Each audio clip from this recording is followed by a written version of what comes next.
Tous les musulmans de France, écoutez bien cette vidéo car elle vous concerne fortement. Sachez qu'avant que je vous explique toutes les mesures qui vont être mises en place contre vous dans ce pays totalement islamophobe, car oui, je le redis aujourd'hui, mais encore plus qu'avant, la France est un pays de fachos, un pays d'islamophobes, d'algérophobes, tout ce que vous voulez. Maintenant, j'ai hâte de voir si tous les musulmans de France vont accepter de se faire pisser dessus comme ça, ok ?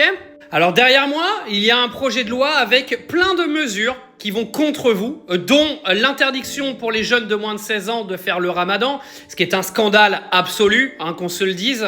En gros, vous êtes musulman et on vous interdit de vivre en France, parce que c'est exactement ce qui se passe en ce moment. Ils vont vous interdire d'être musulman, tout simplement.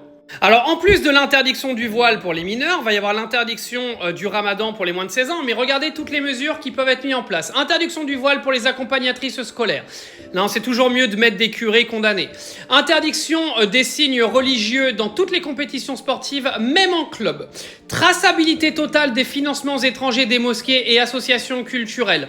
Mais tracez surtout pas tous les problèmes qu'il y a dans les églises parce que ça ferait tâche. Bande de merde.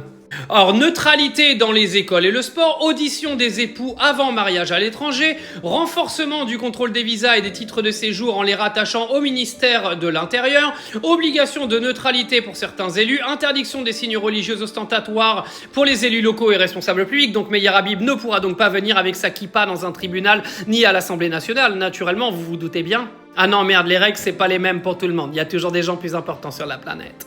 Ah oui, les lumières. Après, on a donc réaffirmation de la mixité filles-garçons dans tous les espaces éducatifs, culturels et sportifs, restauration d'une politique de soutien aux femmes des quartiers grâce à des associations indépendantes, des groupes religieux, avec des moyens dédiés à leur autonomie, leur expression. Enfin bref, c'est un projet de loi avec des réformes qui sont totalement islamophobes parce qu'on confond des islamistes radicaux avec des musulmans qui vivent leur religion et leur foi en toute tranquillité dans ce pays et qui ne demandent absolument rien à personne.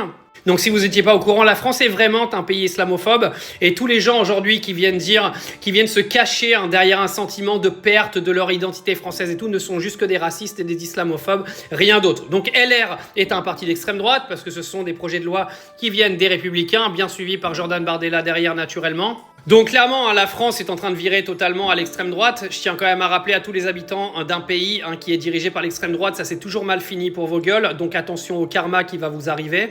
Mais moi j'ai hâte de voir quand même ce qui va se passer quand vous allez vouloir arracher un voile à une gamine de moins de 16 ans. Comment vous allez vérifier qu'une gamine de moins de 16 ans ou un gamin de moins de 16 ans fait le ramadan ou pas? Je pense qu'on va bien rire dans les mois qui viennent. En tout cas, force à tous les musulmans de France, force à tous ces musulmans qui sont amalgamés toute la journée par une bande de racistes compulsifs. Et comme je le dis toujours, à la fin du bal, c'est jamais les méchants qui gagnent, croyez-moi.